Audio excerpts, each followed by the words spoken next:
Good morning, everybody. It is the Monday right after Palm Sunday, and so I want to talk about that a little bit. One of the things that interests me is the incongruities of Palm Sunday. It's a really weird day for me because, on the one hand, it's a day of happy celebration. On the other hand, Jesus weeps when he comes and looks over the city. On the one hand, people receive Jesus as if he were king, and yet the incongruity of him riding in on a donkey in humility.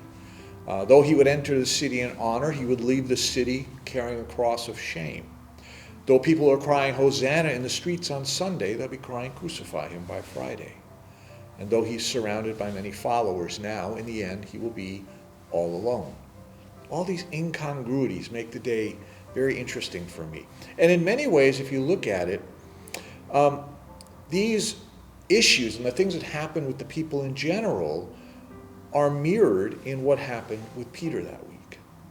Because in John 13:37, Peter has his Palm Sunday moment as he boldly explains, I will lay down my life for you. He says, though all else deserts you, I will not. That's his Hosanna moment. But Jesus answered and says, I tell you the truth, before the rooster crows, you're going to disown me 3 times. And sure enough, we know that by the time Jesus is carrying the cross to Calvary, Peter is broken and ashamed. And he's wondering if redemption is even possible for a man who could deny the Lord 3 times. We'll look at the story of his redemption today. The love that Jesus has for Peter and for all of us, and the love of Peter for a Lord who has forgiven him and has restored him from even this incredible shame. Now, we all know the story that I'm going to read, so I'm just going to read the last part. It's the story of Jesus asking Peter 3 times, do you love me?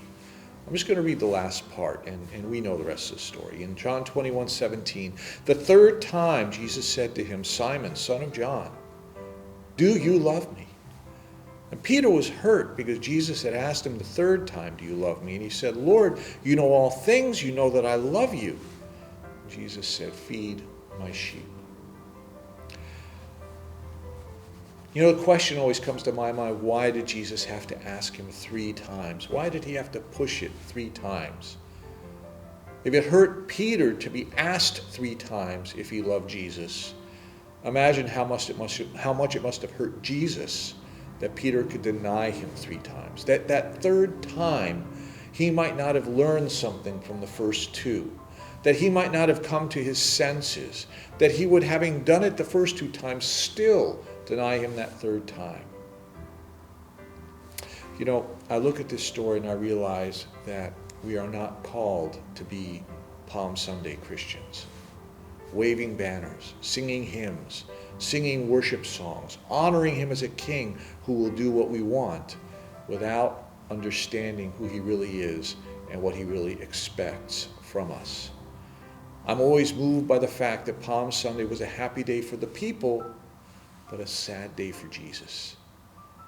He weeps for this kind of outward faith that has no substance and no understanding. We are called to be resurrection Christians, but the road to resurrection passes through Good Friday. And it's humbling to know that just about everybody in the gospel narrative failed on Good Friday. Jesus was left all alone. Everyone fell away. So we should not feel that this is something unique. We too will fail at such times. We too will fall. When we are tested, when we go through trials, when we're afraid, when we're worried, when we're lost because all the world seems to be against us, we will fall. We will fail. But restoration comes with the answer to a simple question. Do you love me more than these? Do you love me more than these? And a simple, heartfelt response in return, yes, Lord, you know all things. You know I love you. So I would simply ask you, what are you doing to demonstrate that love for Jesus in the world? How are you feeding his sheep? How are you tending to his lambs?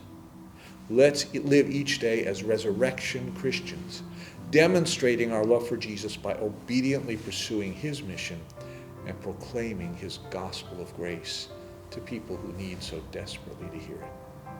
God bless you. Happy Palm Sunday, and we'll see you next week after Easter.